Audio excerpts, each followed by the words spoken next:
When we look at competing fuels or competing energy sources, we try to judge them from several perspectives. We have what we call the three E's of balanced energy policy, which are energy security, economic development, and environmental sustainability. Oil is increasingly concentrated in a few countries. Many of those countries are members of OPEC. They have national oil companies, and they may decide to develop their oil resources on a different schedule than what we would like, because they have their own political processes, they have their own constituents, and their own priorities. And so, if you're burning oil and you're not producing oil, you put yourself at a disadvantage against a country that has its own resources. In terms of security. In terms of security. Right. A lot of the OECD countries have exhausted their oil or their conventional oil. Yeah. And so what we see is that existing oil fields decline about almost 7% per year. That's an exponential decline. So that if you don't do anything, in 10 years, that oil field's gone, all right?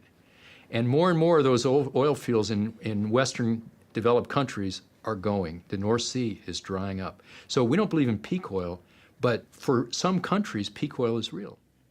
If you burn fossil fuels, you emit carbon dioxide. It's pretty well accepted universally now that carbon dioxide in the air contributes to global warming. Between now and 2030, if we don't change our policies, we will be emitting enough carbon dioxide to reach 1,000 parts per million in the atmosphere. That equates, according to the Intergovernmental Panel on Climate Change, to 6 degrees centigrade increase in temperature by the end of this century.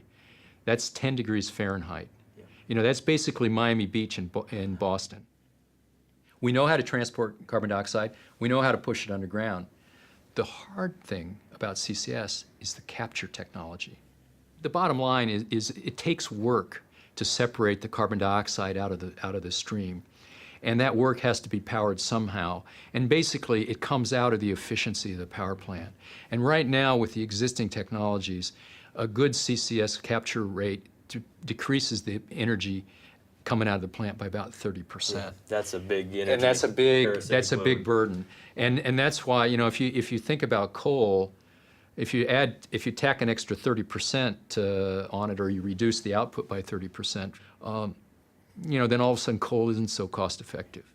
Nuclear is tremendously expensive up front. If we assess it from the 3E point of view, yeah, and you look at security, it's pretty good on the security standpoint. And from an economic point of view, price doesn't fluctuate a lot. Oil price can go up and down. The price of generating electricity from nuclear isn't going to change. You've talked about cost. What are the other big challenge? For nuclear? Yeah. Well, I think the safety and the waste. Reprocessing. Now, some of the newer technologies sound very promising, you know, the advanced third generation or even fourth generation. I think the big concern is the environmental sustainability, and that's because of the waste. Mm-hmm. And we need to come up with a solution for the treatment of the waste. So what are some of the opportunities and challenges in solar? Photovoltaic solar, PV, has a certain niche already that I think will expand over time. But as you point out, there are drawbacks to it. The problem with solar cells is they're not very cost effective per unit of electricity that you produce. But that doesn't mean they're not good for some purposes already. First of all, the technology is getting better, the costs are going down. It's making them more competitive every day for a wider range of activity. The other major way of converting solar power into electrical energy is concentrating or concentrated solar power, CSP it's called. And that's where you take a bunch of mirrors, you create a mirror field, and you kind of create an effect, a virtual parabolic mirror. And they track the sun, and they all focus the light on a central point. So they use the solar power to heat up some kind of a fluid. Where is that best in the world right now? Oh, probably it'll be in desert areas, yeah, where you got large amounts of land and lots of sunshine. How about hydroelectric? Hydro is very good. The problem with hydro is in developed countries, we pretty much used up our hydro resources. And you know, there's a lot of people that want to free the rivers There's a little bit of a movement of that. You know, there are too many dams on rivers and so on. So one of the areas that we might exploit potential in hydro in OECD countries is through in-river turbines. Obviously, it's much smaller scale, but you can put a lot of these small turbines in there, and for certain applications, it makes sense.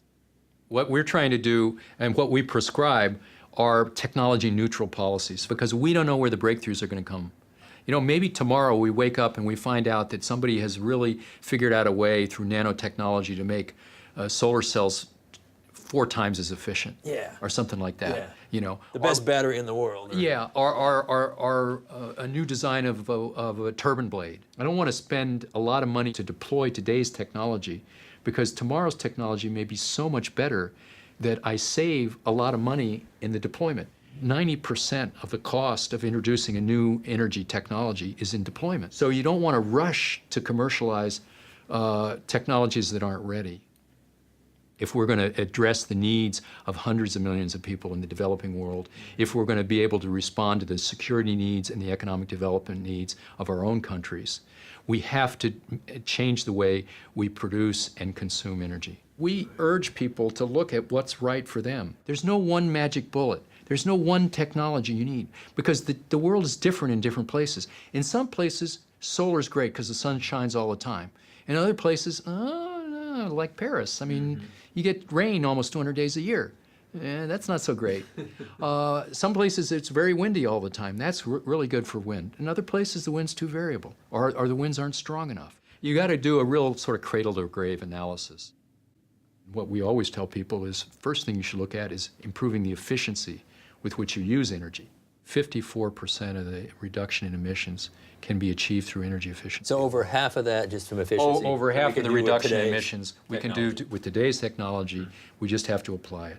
So there's a lot of scope for improvement, particularly in the developed country world where everybody has access to electricity, or most people have access to electricity. In the developing world where people need access. But if you invest in energy efficiency now, when they get that access, that electricity will go a lot farther.